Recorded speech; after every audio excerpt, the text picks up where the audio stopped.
In the figure, assume that r equals 8.5 centimeters and that dp over dt equals 0.13 teslas per second. A, what is the magnitude of the electric field E for r equals 5.2 centimeters? And B, what is the magnitude of the induced electric field for r equals 12.5 centimeters? Okay, now this gives us an R, a dB over dt, and it's asking us for what is the electric field. So I can use Faraday's law here, right? And what form of Faraday's law will be most useful in this case? The differential form or the integral form? Probably the differential. Well, differential form has a del cross E. Oh, never mind. The integral form, where it's still Right? dB and dt with it. Yeah. Exactly, right? So that's the trick. Figure out what's the easiest one we have to use. Okay, so that means all I have to do is E ds equal minus dB over dt. So this would be dB dA integration, right? That's what it should be. Yeah. Okay, so what will this give me?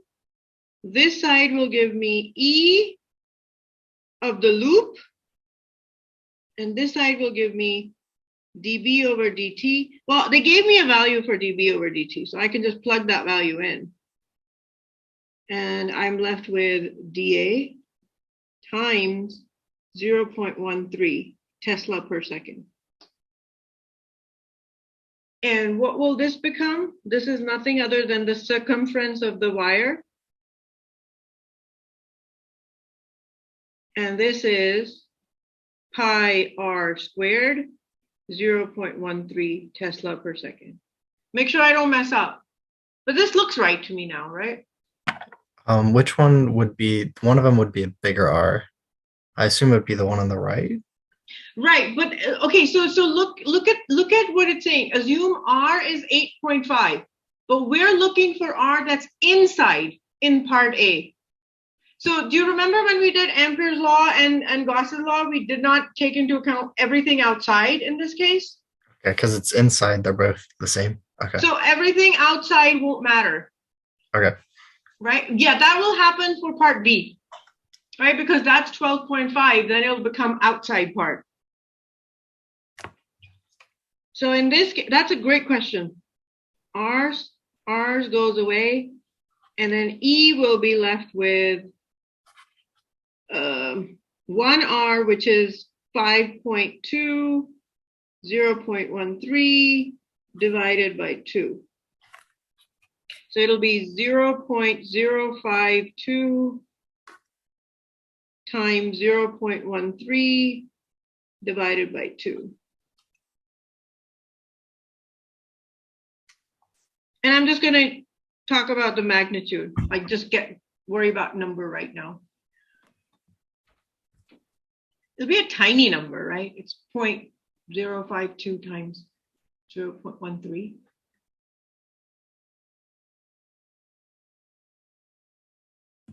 Yeah, it'd be like 0.003 around there.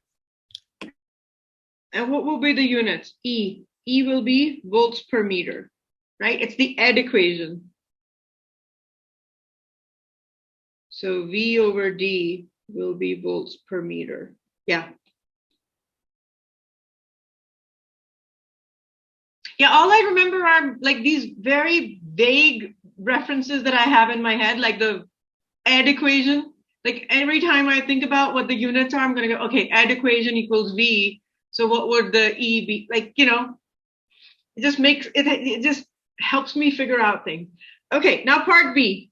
This is where that's going to become important. Okay, so for part B, the radius is 12.5.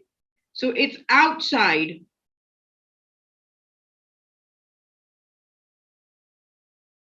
Right?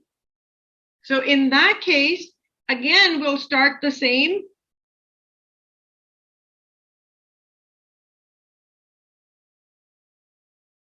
dB over dt. Can I just do partial the area dA? We know that it's going to come out, right? Because it's just a number that they give us. Okay, so then this side, what will happen?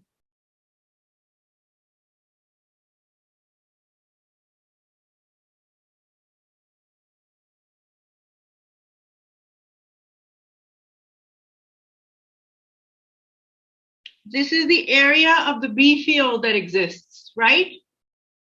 So this will be the capital R. But like the Amperian loop, the other side will just be the R, whatever R you have. And so in this case, the E will be, that gets canceled. E will be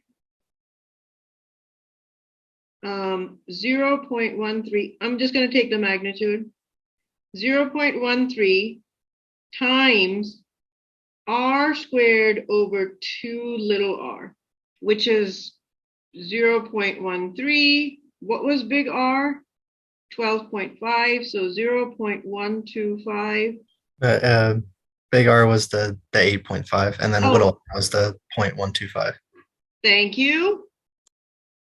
So the big R was the 8.5, right? So 0.085, and then the little r, the little r is 0.125.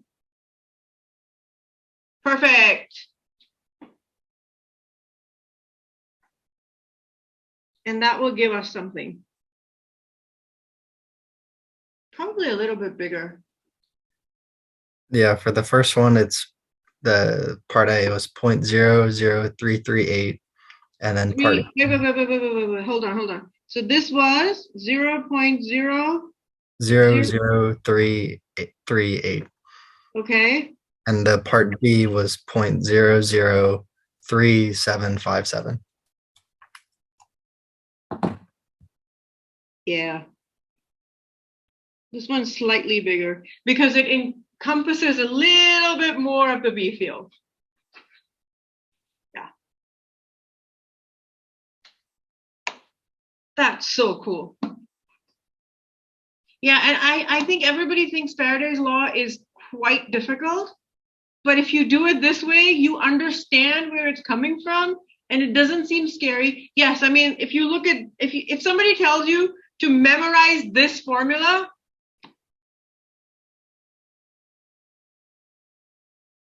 that's a scary formula. But if you fundamentally understand where it came from, then it's not scary. All that formula is telling you that there will be an E field that's produced when I change my magnetic field, and that is what's going to cause the electrons to be pushed. When electrons are pushed, they form a current. When current encounters a load, it lights it up. Done. Woohoo! So simple.